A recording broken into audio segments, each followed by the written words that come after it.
ભૌતિક વિજ્ઞાનના આ ક્લાસમાં તમારું હાર્દિક સ્વાગત કરું છું।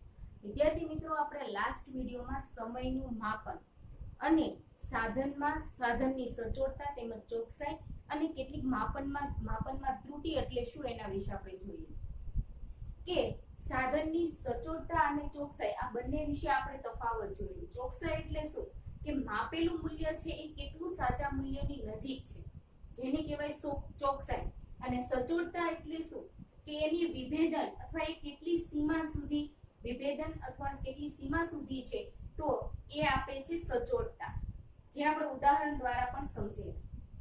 અને ત્રુટિ એટલે શું કે આપણે કોઈ પણ સાધન વડે કોઈ પણ ભૌતિક રાશિને માપીએ તો એમાં જે અચોકસાઈ ઉત્પન્ન થાય છે તો એને કહેવામાં આવે છે ત્રુટિ। અને આ ત્રુટિને કારણે જ દરેક અવલોકન છે એ સાચું મૂલ્ય નહીં પણ સાચા મૂલ્યની નજીકનું મૂલ્ય આપણને દર્શાવે છે। તો આ ત્રુટિના કેટલાક પ્રકારો છે। ઓકે, તો ત્રુટિના કેટલા પ્રકારો છે તો કે બે પ્રકારો છે, વ્યવસ્થિત ત્રુટિ અને અવ્યવસ્થિત ત્રુટિ।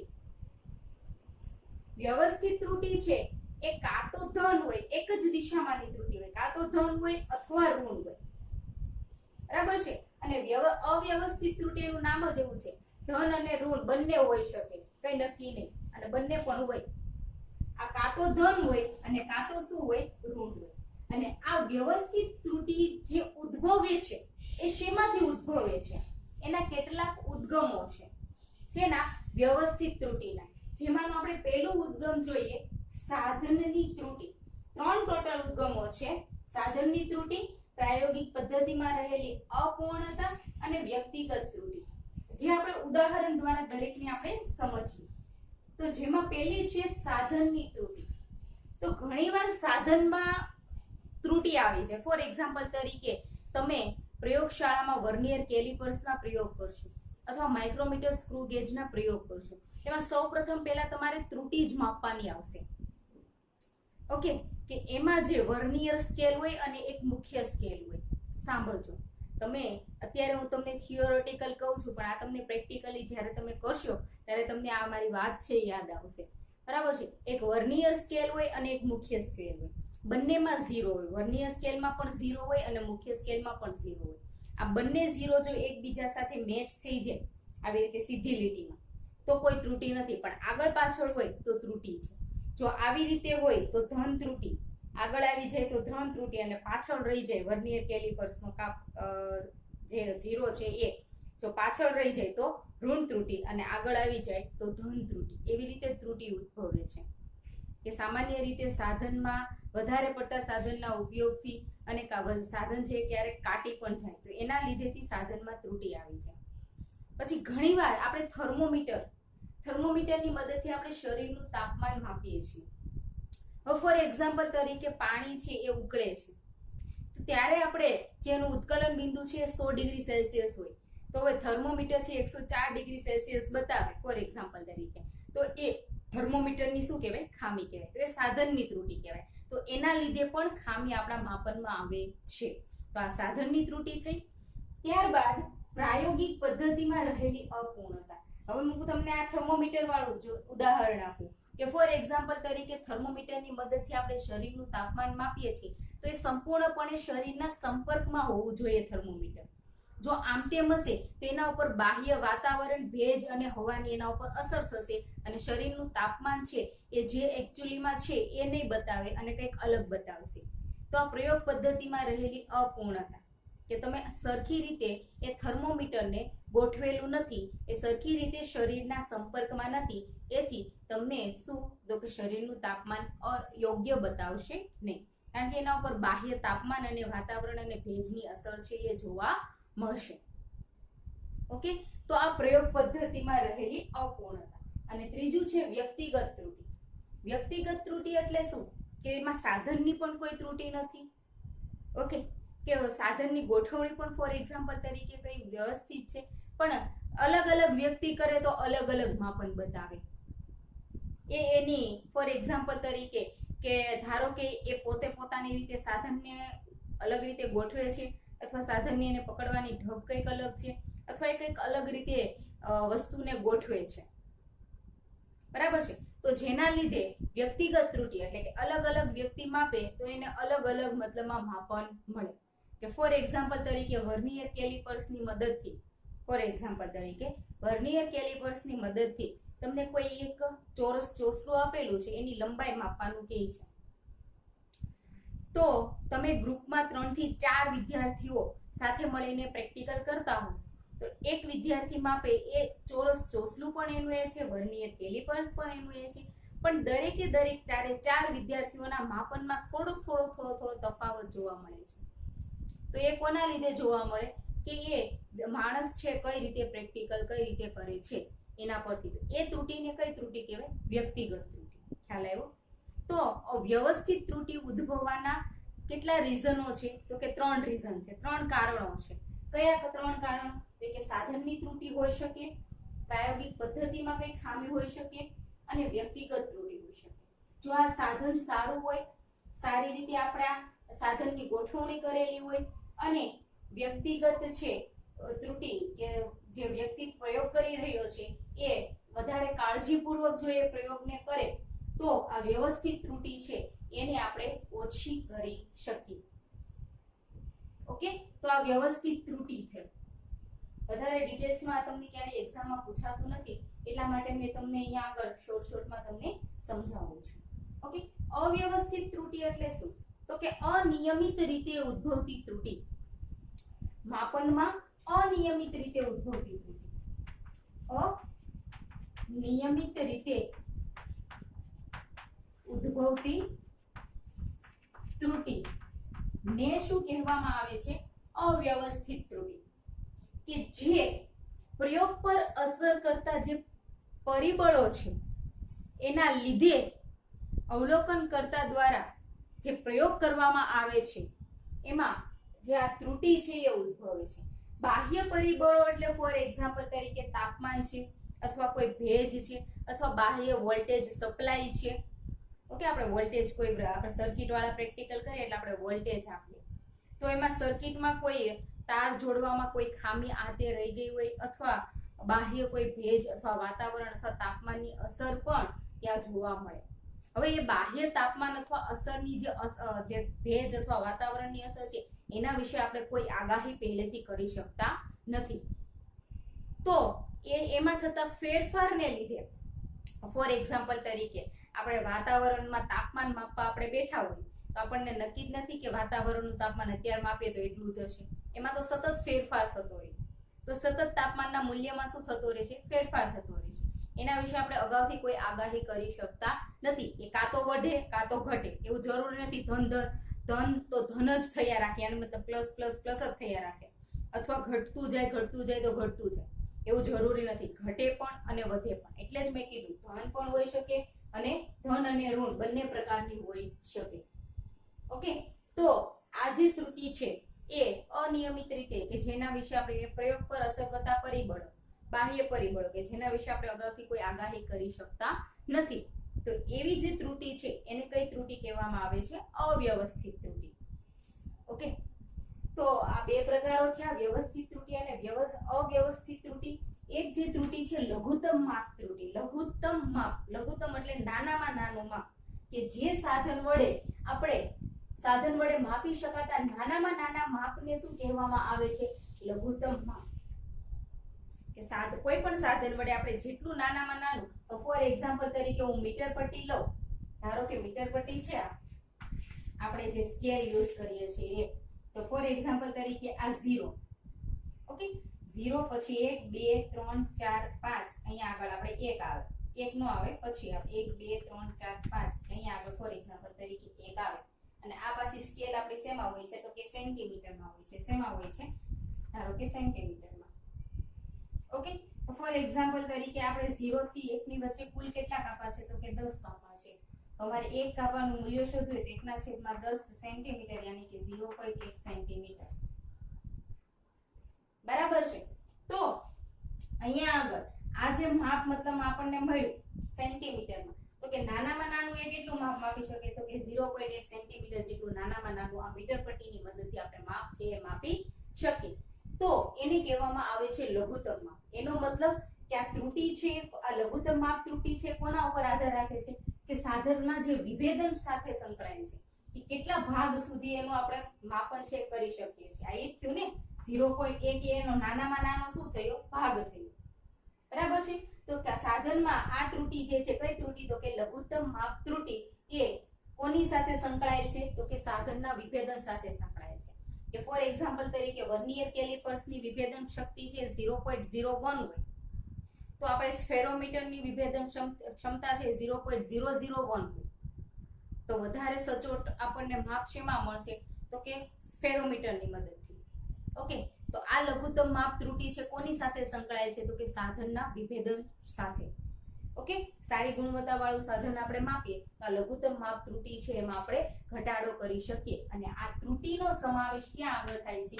આ જે ત્રુટિ છે એનો સમાવેશ અવ્યવસ્થિત ત્રુટિમાં થાય છે. ક્યાં આગળ? આ જે ત્રુટિ છે અવ્યવસ્થિત ત્રુટિ, એમાં એનો સમાવેશ થાય છે લઘુત્તમ માપ ત્રુટિનો. ઓકે, તો અહીંયા આગળ આપણે ત્રુટિના પ્રકારો વિશે જોયું. ટોટલ કેટલા પ્રકારો છે તો કે 2, વ્યવસ્થિત અને અવ્યવસ્થિત.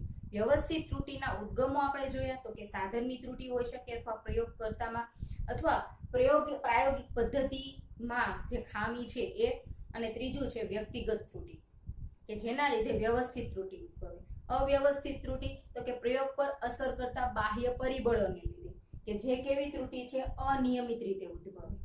ધન પણ હોઈ શકે અને ઋણ પણ હોઈ શકે. ઓકે, કે એના વિશે આપણે કોઈ અગાઉથી આગાહી કરી શકતા નથી. બાહ્ય તાપમાન છે, વાતાવરણ છે અથવા વોલ્ટેજ સપ્લાય છે, તો એના લીધે આ ત્રુટિ છે એ ઉદ્ભવે છે. ઓકે, ત્યારબાદ લઘુત્તમ માપ ત્રુટિ. તો લઘુત્તમ માપ એટલે શું કે કોઈ પણ સાધન વડે આપણે માપી શકતા નાનામાં નાના માપને શું કહેવામાં આવશે? લઘુત્તમ માપ. અને આ જે ત્રુટિ છે એ સાધનના વિભેદન સાથે સંકળાયેલી છે. ઓકે, અને એનો સમાવેશ ક્યાં આગળ થાય છે તો કે અવ્યવસ્થિત ત્રુટિમાં એનો સમાવેશ થાય છે. ત્યારબાદ આપણે કેટલી ત્રુટિઓ વિશે ત્રુટિઓનો અંદાજ અહીંયા આગળ કીધું છે. શું અંદાજ? એટલે આમ તો આપણે કહીએ તો અનુમાન. શું કહેવાય? અનુમાન. કેવી કેવી ત્રુટિઓનું અનુમાન આપણે કરી શકીએ? આનું જે નામ છે એ ત્રુટિઓનો અંદાજ. એટલે શું કે કેવા પ્રકારની ત્રુટિઓ વિશે આપણે અનુમાન લગાવી શકીએ, કેવી ત્રુટિઓ હોઈ શકે. તો ટોટલ 3 પ્રકારની ત્રુટિઓ વિશે આપણે અનુમાન લગાવી શકીએ. જેમાંની પહેલી ત્રુટિ વિશે આપણે ભણી કઈ છે? નિરપેક્ષ ત્રુટિ. કઈ? નિરપેક્ષ ત્રુટિ. હવે આપણે કોઈ પણ ફોર એક્ઝામ્પલ તરીકે વસ્તુ છે, કોઈ પણ ભૌતિક રાશિ છે, એનું આપણે માપન કરીએ છીએ. મેં તમને હમણાં જ કીધું કે ફોર એક્ઝામ્પલ તરીકે તમે કોઈ એક ચોરસ ચોસલાની લંબાઈ માપો છો તો લંબાઈ તમે એકની એક લંબાઈ તમે કેટલી વાર માપી? 4 વાર માપી. તમે ગ્રુપમાં 4 જણા છો તો ચારે તમે એ ચોરસ ચોસલાની લંબાઈ તમે માપી એટલે તમને મૂલ્ય કેટલા મળશે? 4 મળશે. તમને અલગ અલગ મતલબ એક જ ભૌતિક રાશિ માપી, એ એક જ ભૌતિક રાશિના તમને કેવા અલગ અલગ કેટલા મૂલ્ય મળ્યા? ફોર એક્ઝામ્પલ તરીકે 4 મૂલ્ય મળ્યા. હવે તમને એમ થશે કે આ 4 મૂલ્યમાંથી મારે કયું મૂલ્ય સાચું માનવું? એવો તમને વિચાર આવે ને કે આ 4 મૂલ્યમાંથી મારે કયું મૂલ્ય સાચું માનવું? જેને જે મૂલ્ય માપ્યું હશે એ એમ કહેશે મારું મૂલ્ય સાચું છે, મેં સરખી રીતે પ્રયોગ કર્યો છે. ઓલો કહેશે આ મારું સાચું, તો ત્રીજો બોલશે કે મારું સાચું. ભાઈ આપણે ઝઘડો કરવાનો છે નહીં. શું આપણે કરવાનું છે? ડિસિઝન લેવાનું છે બધાનું કે હાલો ભાઈ તારું માપ 4 નું માપ છે તો 4 ના માપનું શું લેવાનું? સરેરાશ લઈ લેવાનું. શું લઈ લેવાનું? સરેરાશ. સરેરાશ તો એટલે ખબર છે કે 4 નો સરવાળો ભાગ્યા 4. એ સરેરાશ મૂલ્ય આવે એને જ આપણે સાચા મૂલ્ય તરીકે ઓળખીએ છીએ. કે જે સરેરાશ મૂલ્ય આવશે એને તમે સાચા મૂલ્ય તરીકે ઓળખો છો. બરાબર છે? તો નિરપેક્ષ ત્રુટિ એટલે શું એના વિશે આપણે જોઈએ કે મેં અહીંયા કોઈ એક જ ભૌતિક રાશિ લીધી છે. કોઈ આપણે લંબાઈ ઉદાહરણ આપી, બરાબર છે? એ એક જ ભૌતિક રાશિના માપેલા મૂલ્યો છે, અલગ અલગ મૂલ્ય છે. કોઈ A1 છે, તમે મૂલ્ય આંકડામાં માપો છો 3.5, 3.4, 3.3, 3.2. એવી રીતે કોઈ n મૂલ્ય મેં માપેલા છે. n એટલે તમે 4 માપ્યા હતા. આપણે અહીંયા કોઈ ફિક્સ આંકડો નથી એટલે મેં n મૂલ્ય કહી દીધા છે. ઓકે, તો ધારો કે કોઈ એક જ ભૌતિક રાશિના માપેલા મૂલ્યો કેટલા છે તો કે A1, A2 અપ ટુ કેટલા છે તો કે AN. તો હવે આ દરેક મૂલ્યનું હું શું કરીશ? સરેરાશ મૂલ્ય, કારણ કે મને આ માપેલા મૂલ્યમાંથી કયું મૂલ્ય સાચું છે એ નક્કી કરી શકાય નહીં, પણ આ મૂલ્યોનું સાંભળજો, સરેરાશ મૂલ્ય એ સાચા મૂલ્ય તરીકે આપણે ગણીએ છીએ. અને તમે જ્યારે પ્રયોગશાળામાં પ્રયોગ કરશો ત્યારે આ સરેરાશ મૂલ્યને સાચું મૂલ્ય લેશો અને ત્યાં તમારે સરેરાશ કરવાનું થશે પણ. ઓકે, તો અહીંયા આગળ આપણે એક જ ભૌતિક રાશિના માપેલા મૂલ્ય કેટલા છે, તો કે a1 a2 up to an છે. તો અવલોકનનું સરેરાશ મૂલ્ય એ સાચા મૂલ્ય તરીકે લઈ શકાય. એટલે મેં આ દરેકનું શું લીધું છે અહીંયા સરેરાશ. જુઓ, એ સરેરાશ, સરેરાશ એટલે શું કે a1 a2 an up to an. અને કેટલી મારી પાસે મતલબમાં મૂલ્ય છે, તો કે n મૂલ્ય છે, એટલે હું એને n વડે શું કરીશ, ભાંગીશ, એટલે મને શું મળશે, સરેરાશ મૂલ્ય મળશે. એ કોઈ એ સરેરાશ છે, આપણે અહીંયા આગળ આંકડો લીધો નથી, માત્ર સંજ્ઞા સ્વરૂપે દર્શાવ્યું છે. તો હવે નિરપેક્ષ ત્રુટિ એટલે શું, સાંભળજો. નિરપેક્ષ ત્રુટિ એટલે શું કે ભૌતિક રાશિનું આ જે સાચું મૂલ્ય છે અને આ માપેલા મૂલ્ય છે, અલગ અલગ આપણે માપેલા મૂલ્ય છે, તો માપેલા મૂલ્ય વચ્ચેના ધન તફાવત, અહીંયા મેં લખેલું છે ધન તફાવત. જો તફાવત એટલે આમ તમારે બાદબાકી જ કરવાની છે, પણ બાદબાકી અને તફાવતમાં શું ફરક કે બાદબાકી તમે કરો તો તમારો પરિણામી આન્સર ધન પણ હોઈ શકે અને ઋણ પણ હોઈ શકે, પણ તમે તફાવત લેશો એટલે પરિણામી તમારો આન્સર છે હંમેશા કેવો આવશે, ધન આવશે. આવશે નહીં પણ તમે એને માનાંકમાં મૂકો એટલે ધન થઈ જાય, બરાબર છે. એટલે ધન તફાવતને શું કહેવામાં આવે છે, નિરપેક્ષ ત્રુટિ. કે આ તમારું સાચું મૂલ્ય છે, એમાંથી આ દરેક માપેલા મૂલ્ય કે આને આમાંથી પહેલા બાદ કરો એટલે તમને એની શું મળશે, નિરપેક્ષ ત્રુટિ મળશે. આને આમાંથી બાદ કરો એટલે તમને શું મળશે, નિરપેક્ષ ત્રુટિ મળશે. તો પ્રત્યેક માપનમાં મળતી ત્રુટિ, આ દરેક માપન આપણે માપ્યું છે એમાં કેટલી ત્રુટિ છે, તો ફોર એક્ઝામ્પલ તરીકે કે પહેલા હું a1 ને આમાંથી બાદ કરું, જો આ માનાંકમાં લખું છું a1 માઈનસ એ સરેરાશ, બરાબર છે. આ માનાંક એટલે એનો મતલબ શું કે તમારો આન્સર ધન પણ હોઈ શકે અને ઋણ પણ હોઈ શકે, પણ પરિણામી તમારી ત્રુટિ જે હશે એ કેવી હશે, હંમેશા ધન જ હશે. ઓકે, તો આ બંને વચ્ચેનો તફાવત ફોર એક્ઝામ્પલ તરીકે આપણને ડેલ્ટા a1 મળે છે. આપણે પહેલા માપનમાં ત્રુટિ લઈએ છીએ એટલે અહીં a1 બતાવે છે અને આ ડેલ્ટા છે એ શું બતાવે છે, તફાવત. હું તમને ઉદાહરણ આપું, ધારો કે આ 3.2 હોય અને આ તમારું સરેરાશ મૂલ્ય છે ફોર એક્ઝામ્પલ તરીકે 3 હોય, તો તમને પરિણામી આન્સર કેટલો મળશે, 0.2 મળશે. તો આ તમારી 0.2 જેટલી તમારા માપનમાં શું છે, ત્રુટિ છે. કે ધારો કે પહેલા વિદ્યાર્થીએ આ માપન માપ્યું છે તો એના માપનમાં ત્રુટિ 0.2 છે. હવે બીજો વિદ્યાર્થીએ માપેલું મૂલ્ય છે એ a2 છે, તો a2 ને જો તમે સાચા મૂલ્યમાંથી બાદ કરો તો તમને જે ત્રુટિ મળશે ફોર એક્ઝામ્પલ તરીકે કેટલી મળશે, ડેલ્ટા a2. એટલે કોઈ એમ નહીં કહી શકે કે મારામાં ત્રુટિ, મતલબ મારા માપનમાં ત્રુટિ નથી. તો ધારો કે આના માપનનું મૂલ્ય, આ સરેરાશ મૂલ્ય એટલે સાચું મૂલ્ય તો 3 જ છે, પણ આ છોકરાએ માપેલું મૂલ્ય છે એ 3.1 છે, તો એના માપનમાં તમને ત્રુટિ કેટલી જોવા મળશે, 0.1 ત્રુટિ જોવા મળશે.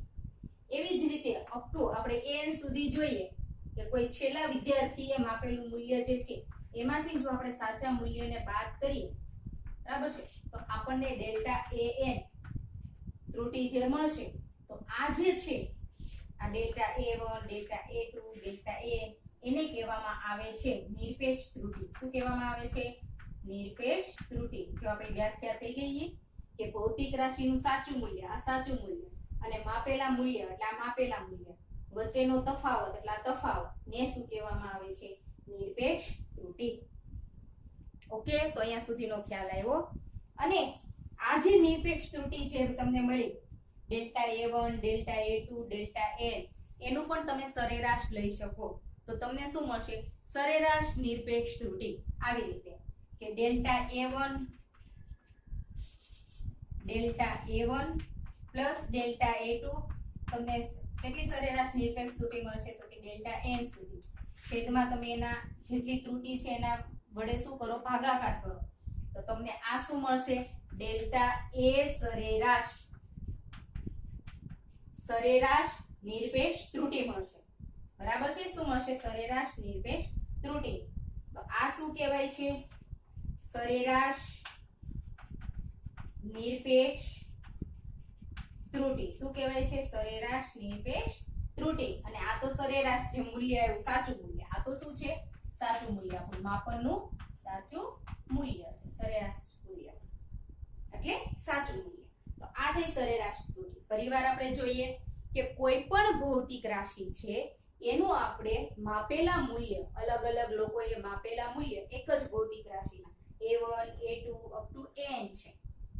તો આનું તમે સરેરાશ મૂલ્ય લ્યો, એને આપણે સાચા મૂલ્ય તરીકે લઈ શકીએ. તો આપણે અહીંયા આગળ સરેરાશ મૂલ્ય લીધું, તો આ જ આપણું કયું મૂલ્ય છે? સાચું મૂલ્ય છે.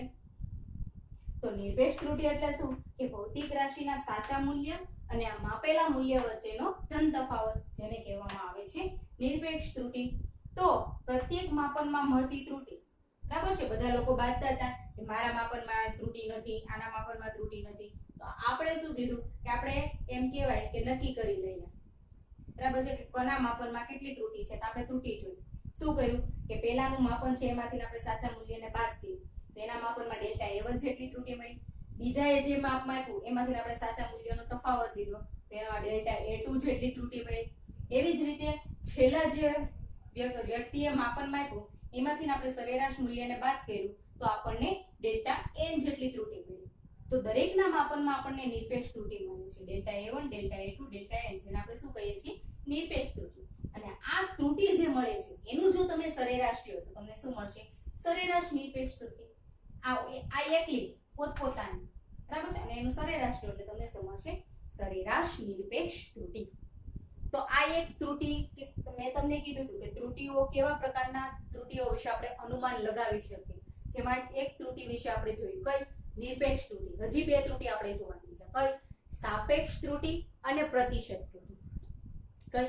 સાપેક્ષ અને પ્રતિશત ત્રુટિ. ઓકે મિત્રો, તો આ વસ્તુને તમે તમારી નોટબુકમાં નોટ ડાઉન કરી શકો છો.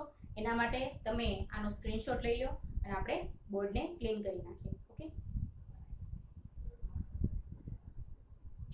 ઓકે મિત્રો, તો સાપેક્ષ ત્રુટિ એટલે શું? સાપેક્ષ ત્રુટિ એટલે શું? જો તમે નિરપેક્ષ ત્રુટિ વિશે તમને એકદમ સરસ રીતે ખ્યાલ આવી ગયો હશે, તો તમને સાપેક્ષ ત્રુટિ અને પ્રતિશત ત્રુટિમાં તો પછી કઈ છે કે સાપેક્ષ ત્રુટિ એટલે શું? કે ભૌતિક રાશિના માપનમાં જે સરેરાશ નિરપેક્ષ ત્રુટિ એટલે આ સરેરાશ નિરપેક્ષ ત્રુટિ એટલે આ આપણને મળ્યું, અને સરેરાશ સાચું મૂલ્ય એટલે આ જે છે સરેરાશ સાચું મૂલ્ય એનું ગુણોત્તર, ગુણોત્તર એટલે ભાગાકાર, ને જ શું કહેવામાં આવે છે? સાપેક્ષ ત્રુટિ. એટલે આવી રીતે કે આપણને સરેરાશ નિરપેક્ષ ત્રુટિ એટલે આ મળ્યું ડેલ્ટા એ સરેરાશ, અને સરેરાશ સાચું મૂલ્ય કયું છે? એ સરેરાશ, એનો શું લેવાનું છે? ગુણોત્તર એટલે ભાગાકાર. આને જ શું કહેવામાં આવે છે? સાપેક્ષ ત્રુટિ. આને શું કહેવાય છે? સાપેક્ષ ત્રુટિ.